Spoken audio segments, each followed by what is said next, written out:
What motivated your transformation from a youthful Zionist to the anti-Zionist you are? Well, it was a journey. There was no moment of epiphany, so to speak. And that journey had few stations, if you want, in them.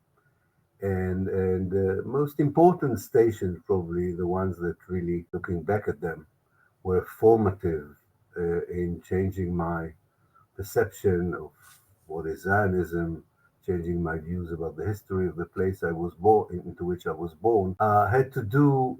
Many of these stations had to do, first of all, by making two choices in my life.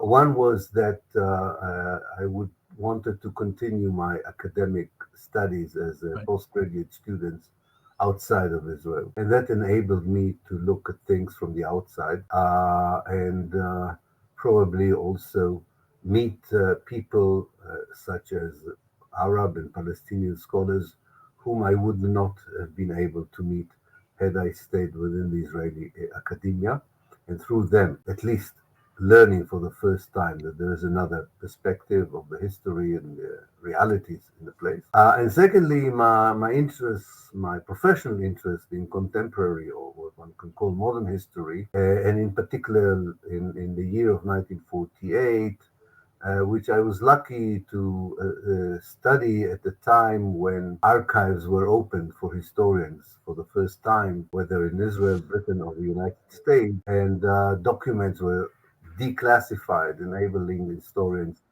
to view or revisit the history through archival material.